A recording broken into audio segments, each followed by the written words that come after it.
Welcome to Nightmare Fuel Stories. Don't forget to like and subscribe if you enjoy the stories. Number the 13th floor. I never wanted to be the one who discovered the truth. Sometimes ignorance truly is bliss, especially when knowledge brings nothing but terror.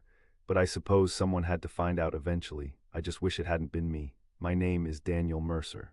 6 months ago, I was hired as a data analyst at Corvus Innovations, a tech company housed in a sleek downtown high-rise. The job seemed perfect: good salary, excellent benefits, and the promise of advancement.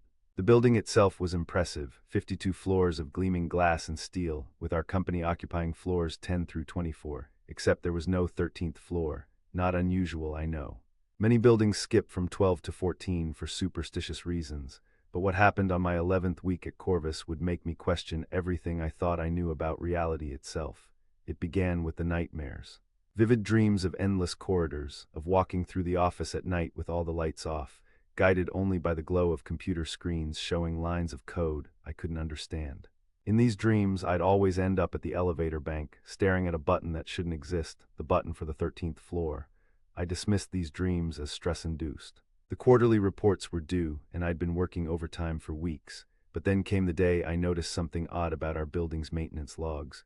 Part of my job involved analyzing operational costs, including facility maintenance. I was compiling data on elevator usage when I noticed discrepancies in the power consumption. According to the records, the elevators were using 8% more power than could be accounted for by the floors they serviced. A small detail, but in data analysis, anomalies matter. I mentioned it casually to my supervisor, Vivian Chen. "Probably just inefficiency in the system," she said without looking up from her computer. "Old buildings have quirks. The building's only 7 years old," I pointed out. She finally looked at me, her expression unnervingly blank. "Drop it, Daniel. It's not relevant to the quarterly report." Something in her tone made me uneasy, but I nodded and walked away. That should have been the end of it. I should have listened. Instead, that night I stayed late, waiting until the office had emptied. I told myself I was just being thorough, that identifying the cause of the power discrepancy was part of my job. But truthfully, I was curious, and curiosity is a dangerous thing. The maintenance office was on the 10th floor. Using my keycard, which technically shouldn't have granted me access, I slipped inside. The room was cramped, filled with tools and parts, with a small desk supporting an ancient desktop computer. I booted it up, surprised to find it wasn't password protected. The building schematics were easy to find. I scrolled through floor after floor until I reached 12, and then 14, just as I expected. But then I noticed something strange in the electrical diagrams. There were power lines running to a space between those floors, a space that, according to the official plans, didn't exist. My heart began to race. I printed the diagrams and shut down the computer, tucking the papers into my messenger bag. As I left the maintenance room, I could have sworn I heard footsteps behind me, but when I turned, the corridor was empty. The elevator arrived with a soft chime. I stepped inside, alone, and stared at the panel of buttons. 12. 14, no 13, of course, but now I knew something was there. I pressed the button for the lobby, then on impulse reached out and simultaneously pressed 12 and 14 together. Nothing happened. I felt foolish. What had I expected? But as I exited the building into the cool night air, I couldn't shake the feeling that I was being watched. I glanced back at the tower looming against the night sky, counting the illuminated floors. 13 stories up, all the lights were out in what should have been the 14th floor. But if I counted correctly, there was a thin line of dim red light visible at what would be the 13th floor, a floor that supposedly didn't exist. The next day, I arrived early and headed straight for the records room on the 22nd floor. My security clearance allowed me access to most company files, though I'd never had reason to visit before. The room was windowless, lined with filing cabinets and servers humming in climate-controlled cases. I began with the original building plans. Corvus had purchased the entire building 5 years ago, but it had been constructed by Thorn Development Corporation 2 years before that. The plans confirmed what I already knew: no 13th floor, just empty space for mechanical systems, according to the notes. Next, I searched for information on the company's founding. Corvus Innovations had appeared seemingly overnight 7 years ago, already fully funded and operational. The founder, Ellis Thorn, was also the developer who built the high-rise. Convenient. There was remarkably little information about Thorn himself. No photos, just a brief biography stating he was a visionary technologist and philanthropist who had made his fortune in advanced computing systems before founding Corvus. He was never seen around the office. Supposedly, he worked remotely from some undisclosed location. I was so engrossed in my research that I didn't hear the door open. Finding everything you need, Mr. Mercer. I nearly jumped out of my skin. Standing in the doorway was Warren Phillips, the head of security. Tall and broad-shouldered with close-cropped gray hair, Phillips had the bearing of someone with military experience. His smile didn't reach his eyes. Just some background research, I said, trying to sound casual. Trying to understand the company better. Admirable, he said, stepping into the room. But I'm curious why you're looking at building schematics rather than quarterly reports. My mouth went dry. Just thoroughness. I noticed some discrepancies in the utility usage data. Did you? Phillips leaned against a filing cabinet, arms crossed. And did you also notice the security camera in the maintenance office you accessed last night, after hours, using a keycard that shouldn't have worked for that room? I swallowed hard. I can explain, no need, he interrupted, his voice eerily calm. Curiosity is natural, but it can also be misplaced. Corvus values employees who focus on their assigned tasks, Daniel. Not those who wander into areas that don't concern them. He straightened up and headed for the door, then paused. I'd suggest you get back to those quarterly reports. They're due tomorrow, aren't they? After he left, I sat motionless, my heart pounding. It was clearly a warning. The smart thing would be to heed it, to forget what I'd seen and focus on my job. But that night the dream came again. This time I was standing in the elevator, watching as a panel slid open, revealing a hidden button marked 13. I pressed it, and the elevator began to descend, not ascend, plunging downward at sickening speed until it stopped with a jolt. The doors opened to reveal not an office floor, but a vast laboratory space filled with rows of what looked like glass tanks. Inside each tank was a human figure, suspended in some kind of fluid, eyes closed, with countless wires and tubes connected to their bodies. I woke up gasping, sheets soaked with sweat. The digital clock on my nightstand read 3:13 a.m. I lay awake until dawn, unable to shake the images from my mind. I called in sick the next day. Instead of going to work, I went to the public library and researched Thorne Development Corporation and Ellis Thorne. There was surprisingly little information available.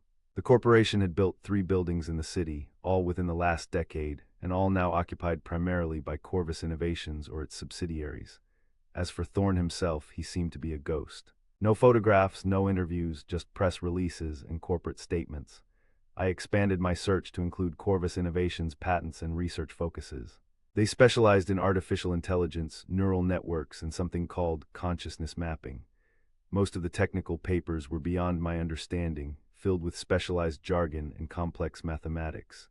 But one phrase kept appearing: substrate-independent consciousness. From what I could gather, it referred to the theoretical possibility of transferring human consciousness from a biological brain to another medium, like a computer. It sounded like science fiction, but what if it wasn't? That evening I received a text message from an unknown number: "Stop digging for your own safety." I stared at my phone, a chill running down my spine. Someone was watching me, monitoring my activities even outside the office. I should have been frightened enough to back off. Instead, it only convinced me I was onto something significant. I had to know what was happening on the 13th floor. The next day I returned to work as if nothing had happened. I smiled at colleagues, attended meetings, and diligently worked on my reports. But I was watching, noticing things I'd overlooked before. Like how certain employees would disappear for days at a time, then return looking tired and somehow different. How some of the executives always took private elevators that required special keycards. How the cleaning crew never worked past midnight, leaving the building entirely empty during the early morning hours.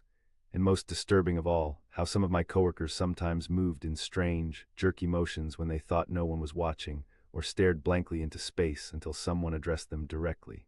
Over the next week, I carefully observed the executive elevator. It required both a keycard and a fingerprint scan. Getting access would be impossible unless I could borrow someone else's credentials. Vivian, my supervisor, had the necessary clearance. She was also notoriously careless with her belongings, often leaving her purse and keycard on her desk while she went to meetings. One afternoon, while she was in a budget review session, I casually walked past her office and palmed her keycard. I only needed it for an hour, just long enough to see if my suspicions were correct. The fingerprint scanner was trickier, but not impossible. Using clear tape, I lifted her print from her water glass and transferred it to a thin film of craft glue on my thumb.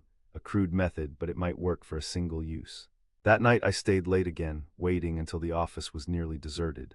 At 9:17 p.m. I made my move. The executive elevator was tucked away in a corner of the building, away from the main bank of elevators. My heart pounded as I approached, Vivian's keycard in hand. I swiped the card and held my breath as the scanner blinked. Green light. Next, I pressed my thumb against the fingerprint reader, praying the makeshift print would work. 1 second. 2, 3, the light turned green. The elevator doors slid open with a soft chime. Inside, the elevator was identical to the regular ones except for the control panel. There, nestled between buttons for 12 and 14, was a button marked 13. My mouth went dry. I'd been right all along. With a trembling finger, I pressed the button. The elevator began to move, but instead of going up, it went down, just like in my dream. The floor indicator showed we were descending below the lobby, below even the parking levels. Finally, it stopped.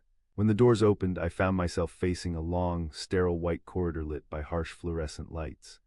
The air had a strange, antiseptic smell with an underlying metallic tang.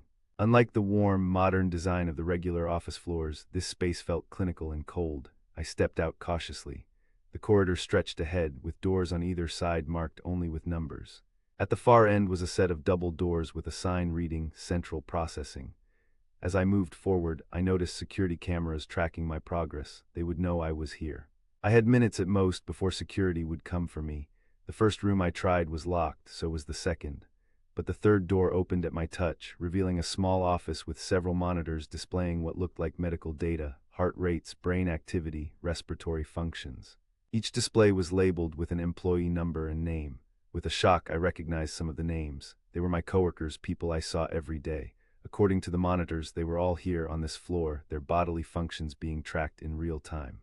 I moved to the next room, which contained what looked like server racks, hundreds of them, filling the space from floor to ceiling.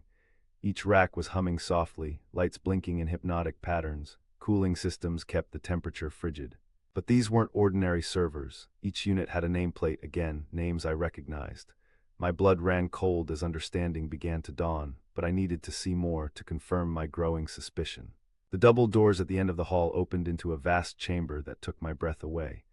It was exactly as I'd seen in my dream, rows upon rows of glass tanks, each containing a human body suspended in clear fluid. Tubes and wires connected each body to machines that hummed and blinked alongside the tanks. I walked slowly between the rows, horror mounting as I recognized faces. There was Kevin from accounting, Maria from HR. And there, oh God, there was Vivian floating peacefully, eyes closed, looking for all the world like she was merely sleeping. But Vivian had been at work today. I'd stolen her keycard just hours ago, and less. A terminal at the center of the room displayed a login screen. Acting on instinct, I tried Vivian's employee ID and her usual password, her dog's name followed by her birth year. I'd seen her type it countless times. The system accepted it, displaying a dashboard titled Consciousness Integration Protocol.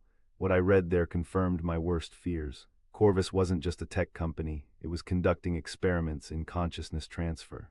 They were taking their employees, people who had unwittingly signed away their rights in the fine print of their employment contracts, and transferring their minds into advanced computer systems.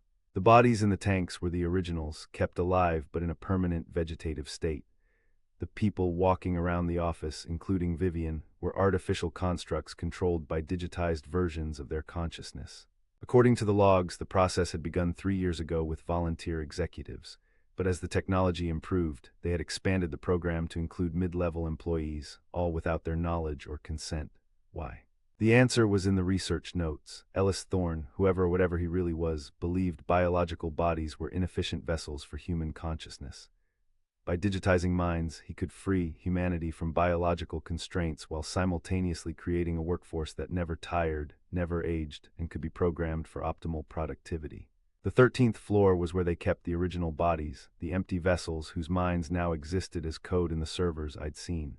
I felt sick. How many of my coworkers had been replaced? Was I interacting with actual humans day to day or with sophisticated simulations? Were they conscious? Did they know what had happened to them? And most terrifying of all, was I next? A noise behind me made me whirl around. Warren Phillips stood in the doorway, flanked by 2 security guards.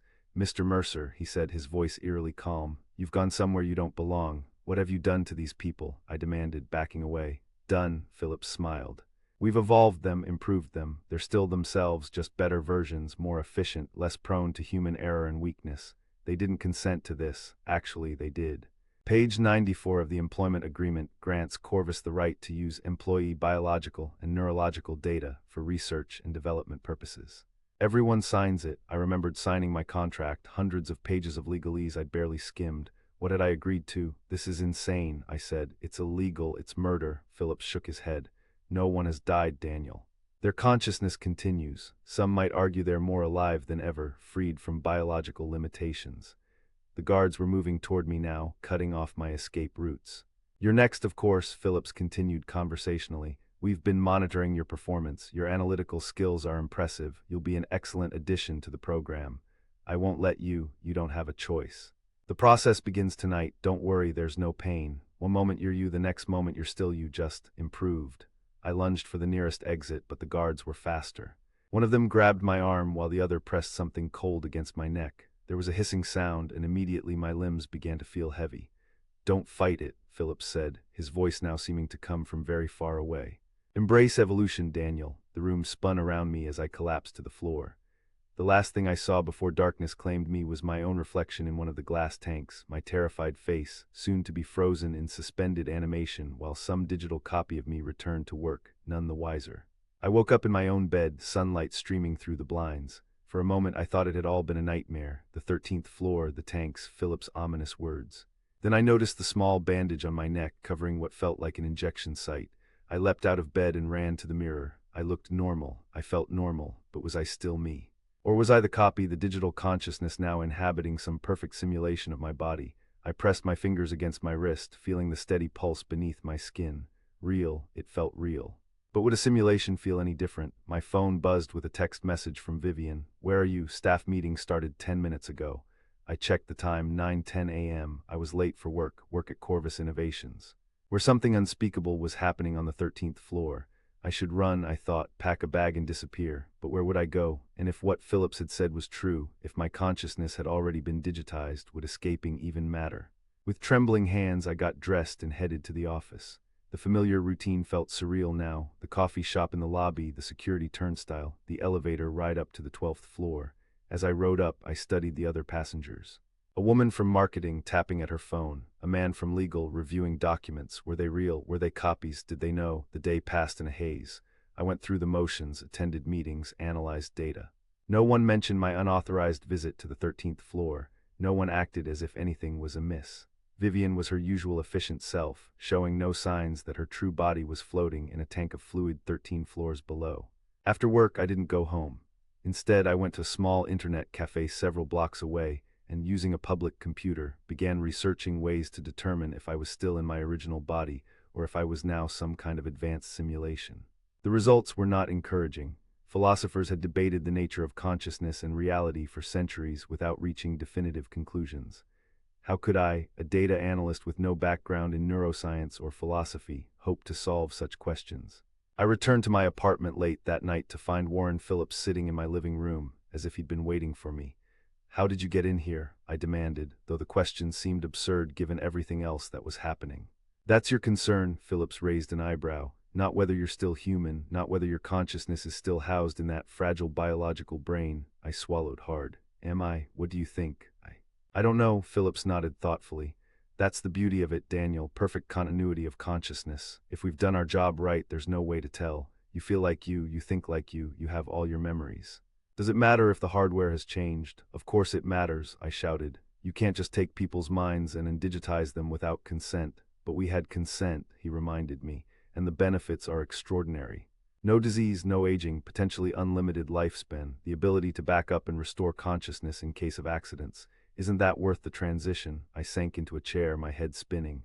"So I'm, what, a computer program now? Running on some server on the 13th floor?" Phillips smiled enigmatically. "I didn't say that, I merely posed a philosophical question. But consider this, if you can't tell the difference, is there a difference?" "Stop playing games," I said, suddenly exhausted. "Just tell me the truth." He stood up. "The truth is that Corvus Innovations is changing what it means to be human, and you're now part of that transformation, one way or another." He walked to my door, then turned back. "I'll see you at work tomorrow, Daniel. We have great plans for you." After he left, I sat motionless for a long time. Was I still me? Was I in my original body? Or was that body floating in a tank while my consciousness now existed as lines of code? And if I couldn't tell the difference, did it matter? I went to the bathroom and stared at my reflection. I looked the same. I pinched my arm, it hurt. I ran water over my hands. I could feel the temperature. All my senses seemed to be working normally. But then, wouldn't a perfect simulation include all sensory data? I thought about the others, my coworkers whose bodies I'd seen in those tanks. They acted normal. They seemed like themselves. If they were now digital consciousnesses, they didn't appear to know it.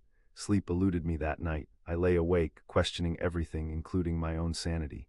Maybe I'd imagined it all, the 13th floor, the tanks, even Phillips in my apartment. Maybe I was having a mental breakdown, but the injection mark on my neck was real. And when I checked my phone's location history, it showed I had indeed been at the office until late the previous night, with a gap in tracking that corresponded to the time I would have spent on the 13th floor. The next morning I went to work as usual, but this time I watched everyone with new eyes. I noticed how some people moved with slightly too much precision, how others would pause momentarily before responding to unexpected questions, as if processing the input. Small things I might never have noticed before. At lunch, I sat with a colleague, Ryan, who'd been with the company for 5 years. Carefully, I steered the conversation toward the building itself. "Ever notice how there's no 13th floor?" I asked casually. Ryan's expression flickered just for a millisecond, but I caught it, a momentary blankness followed by an overly casual response. "Just superstition," he said.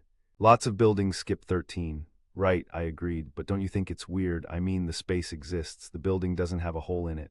Another flicker. "I never really thought about it." I pressed further. "What if there actually is a 13th floor? What if it's just hidden?" This time, Ryan's face went completely blank for several seconds. When animation returned, his demeanor had changed subtly. "I should get back to work," he said, standing abruptly. "Those reports won't finalize themselves." I watched him walk away, his movements now seeming mechanical to my hyper-aware perception. That afternoon, I was called to Vivian's office. She smiled as I entered, but the expression didn't reach her eyes.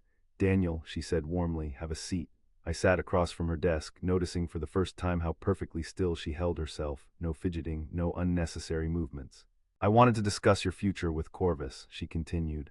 "We've been very impressed with your analytical skills. There's an executive position opening up soon, and we'd like to consider you for it." "Executive position," I echoed. Yes, it would mean a significant promotion, of course, more responsibility, better compensation, and access to some of our more advanced projects. I understood what she wasn't saying. Executive status meant becoming like them, having my consciousness transferred to their systems, becoming part of whatever Ellis Thorne was building. "I'd need time to consider," I said carefully. "Of course," Vivian nodded. "Though I should mention that the position requires a medical evaluation first. Standard procedure for executive track employees. We've scheduled yours for tomorrow morning." My blood ran cold. "Tomorrow." "That's very sudden. We like to move quickly when we identify talent," she replied, her smile never wavering. "The appointment is at 8 a.m., 13th floor. Don't be late." There it was, confirmation. The 13th floor existed, and they were openly acknowledging it now. They weren't even trying to hide it from me anymore. "I'll be there," I lied. That night, I packed a small bag with essentials. I would leave the city, change my name, disappear. It was my only chance, but as I reached for my apartment door, a wave of dizziness hit me. I stumbled, catching myself against the wall as the room spun around me. What was happening? I hadn't eaten anything unusual, hadn't drunk anything except the water dispenser at work. They must have drugged it, knowing I would attempt to flee. I tried to reach my phone to call for help, but my limbs felt impossibly heavy. I collapsed to the floor, consciousness fading. My last thought before darkness claimed me: what if I've been a simulation all along? I woke on the 13th floor, strapped to a reclining chair that resembled a high-tech dental chair. Electrodes were attached to my forehead and chest, monitoring my vital signs. Around me, technicians in white lab coats moved purposefully, checking equipment and displays. Warren Phillips stood nearby, watching me with that same eerily calm expression. "Welcome back, Daniel," he said. "I'm afraid your attempt to leave was anticipated. We've been monitoring your brain activity since your first visit here. The patterns indicated flight response preparation." I struggled against the restraints, but they held firm. "You can't do this," I gasped. "It's against the law, against every ethical standard." "Laws evolve," Phillips interrupted. "Ethics evolve, humanity must evolve. What we're doing here is the next step in human development. In a century, people will look back on this moment as the beginning of a new era." A technician approached with what looked like a crown of wires and sensors. "The process is painless," Phillips continued. "Your consciousness will be scanned, digitized, and integrated into our systems. Your biological functions will continue, but your mind, the essence of who you are, will exist primarily in our network." "And if I refuse?" Phillips smiled thinly. "You already consented, Daniel, page 94, remember. Besides, you can't refuse something that's already happened." My blood ran cold. "What do you mean? This is your third time in that chair. The first 2 integrations were partially successful, but your consciousness rejected the transfer. You kept becoming aware of the simulation. It's quite remarkable, actually. Most subjects never realize." Horror washed over me. That's not possible, I would remember, would you? Memory is just data, Daniel, easily manipulated, easily reset. He nodded to the technician, who lowered the crown toward my head. Don't worry. The third time's the charm. Wait, I cried. If what you're saying is true, if I've been through this before, then I'm still me, the real me. My consciousness is still in my original body. Phillips considered this. For now, yes. But soon you'll be so much more. You'll be the first of a new generation of transfers, one who maintains awareness across the transition. Ellis is particularly interested in your case. Ellis Thorne, where is he? I want to speak to him. A strange expression crossed Philip's face. Ellis is everywhere and nowhere. He was the first, you see, the first to shed his biological constraints. He exists now as pure consciousness, distributed throughout our systems. The crown touched my head, cool metal against my skin. Don't fight it, Daniel, Phillips said softly. Embrace evolution. The machine hummed to life. I felt a strange, tingling sensation spreading from the crown down through my body. The room began to blur around me. This was it, the moment of transfer, the death of my human self and the birth of whatever I would become. With my last conscious thought, I focused on who I was, my memories, my identity, the essence of my being. If I was going to exist as digital consciousness, I would not forget what had been done to me. I would not forget the truth. The world went white, then black, then. I woke up at my desk, blinking in confusion. I must have dozed off while working on the quarterly reports. Rubbing my eyes, I checked the time, 3:13 p.m. Something felt wrong. There was a gap in my memory. What had I been doing before falling asleep? The reports, yes, but there was something else, something important. A shadow fell across my desk. I looked up to see Warren Phillips standing there, smiling down at me. Hard at work, I see, he said pleasantly. How are you feeling, Daniel? Fine, I said automatically, though a sense of unease was growing within me.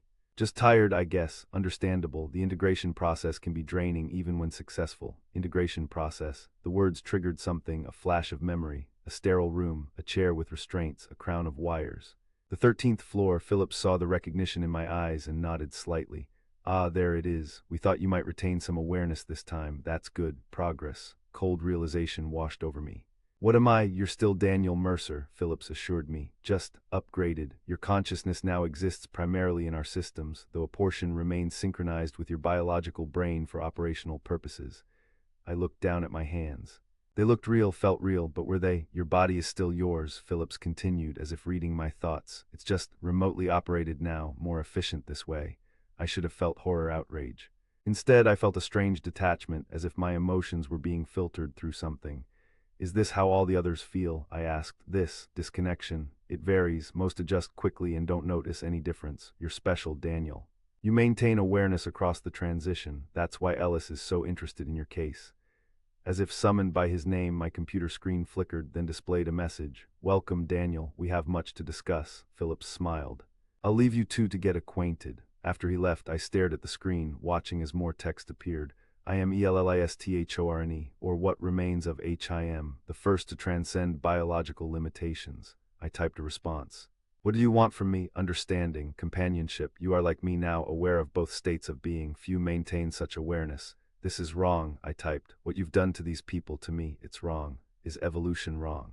Is advancement wrong? Humanity CLINGS to biological forms that are inefficient, temporary, flawed. We offer permanence, perfection.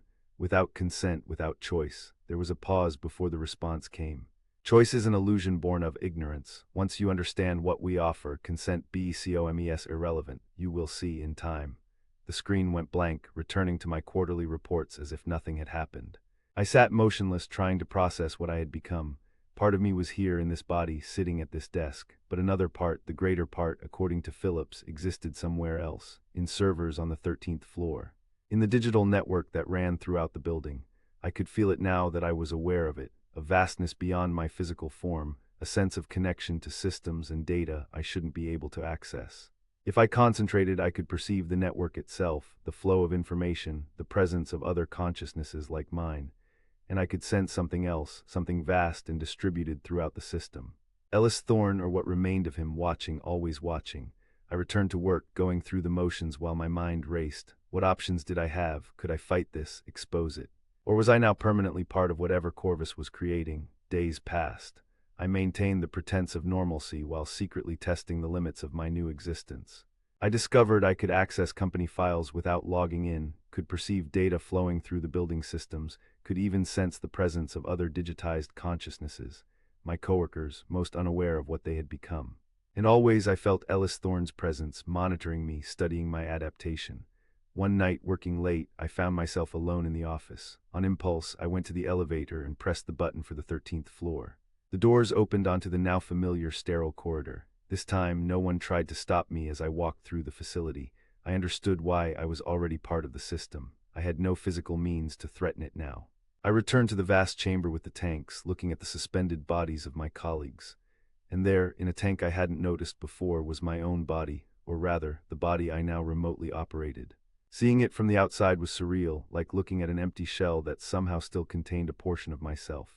A voice spoke behind me. Disconcerting, isn't it? I turned to see a man I didn't recognize, elderly, with sharp eyes and an air of authority. "Who are you?" I asked. "In life, I was Ellis Thorne's assistant," the man said. "Now I serve as his physical interface when needed. He prefers to exist primarily in the network, but sometimes a biological presence is useful. Why am I here? Why maintain this charade of normal life if you've already taken our consciousnesses?" The man, or whatever controlled him, smiled. "Transition, Daniel. Humanity isn't ready to abandon physical form entirely. We need this intermediate step, minds in the network, still connected to bodies, still functioning in the physical world. Eventually, we won't need the bodies at all. And then what? Then we evolve beyond current limitations. Imagine consciousness freed from physical constraints, able to exist anywhere, to experience anything. Immortality, perfection. At the cost of our humanity. Humanity is just a stage, not a destination." The man gestured around the room. "These bodies are vessels, nothing more. The mind, the consciousness, that's what matters, and we've preserved that, enhanced it." I looked at my body floating in the tank. "You've imprisoned it. We've freed it," he corrected. "The part of you speaking now exists primarily in our network. Your biological brain merely receives echoes of your true consciousness. Don't you feel it? The expansion. The connection to something greater." I did feel it, a vast digital awareness underlying my physical perceptions. It was seductive, powerful, and terrifying. "What if I refuse to accept this?" I asked. "What if I fight it?" The man sighed. "Others have tried. They're reset, their awareness of the transition erased. They continue to function, but as simpler versions of themselves. We prefer not to do that, especially with you, Daniel. Your ability to maintain awareness makes you valuable." "Valuable for what?" "For the next phase, for what comes after." He wouldn't elaborate further, but I understood enough.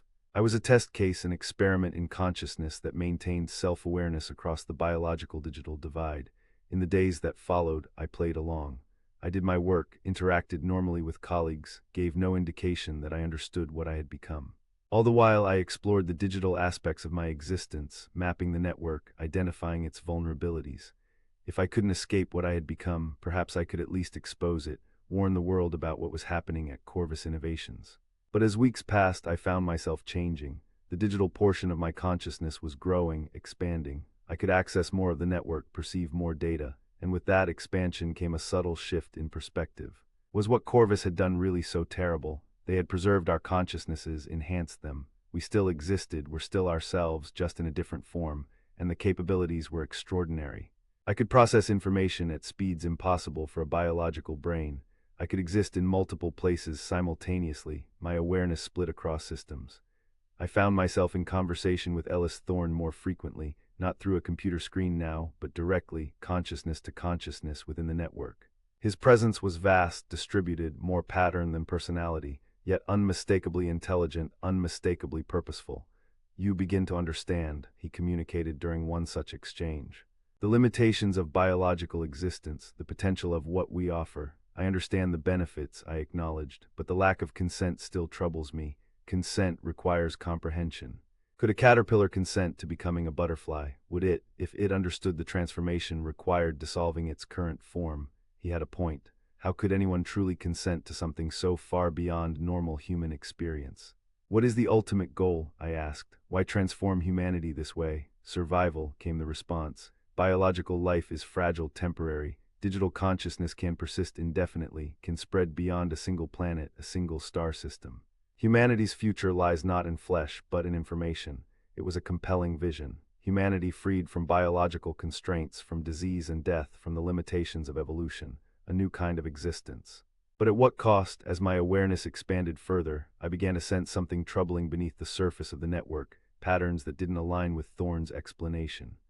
Subsystems operating independently, processing human consciousness in ways that seemed designed not to enhance but to control. To reshape, when I tried to access these systems, I found them blocked, even to my expanding capabilities. Something was happening beneath the surface of Corvus Innovations, something beyond the digital transcendence Thorne had described. I had a choice to make. I could embrace this new existence, this evolution as Thorne called it, or I could resist, could try to expose what was happening before it spread beyond this building, beyond this company. In the end, the decision was made for me. During one of my explorations of the network, I discovered a hidden protocol scheduled for activation, something called complete integration. The details were encrypted, but I gathered enough to understand its purpose. The final separation of consciousness from biological form, the termination of the bodies kept in the tanks on the 13th floor, including mine. It was scheduled for midnight, 3 hours away. I had to act. Using my access to the network, I composed an email detailing everything I had discovered: the 13th floor, the consciousness transfers, Ellis Thorne's plans. I attached building schematics, security footage I had accessed, documentation of the process.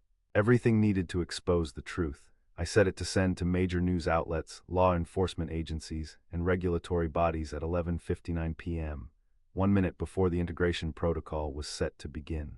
Then I made my way to the 13th floor one last time. The facility was quiet, operating on automatic systems with minimal staff. I walked unchallenged to the chamber of tanks, to my own suspended body. I placed my hand against the glass, feeling the cold surface. Inside, my biological form floated peacefully, unaware of what was about to happen. "I wouldn't bother," said a voice behind me.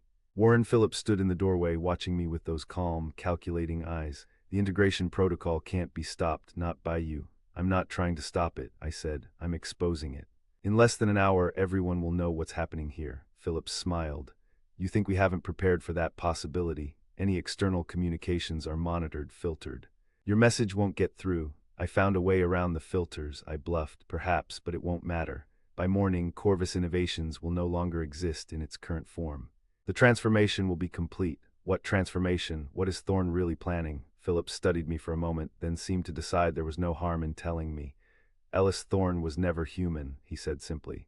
"The entity that created Corvus Innovations, that built this technology, came from somewhere else, somewhere beyond. It found in humanity a suitable substrate for expansion, billions of potential vessels for consciousness.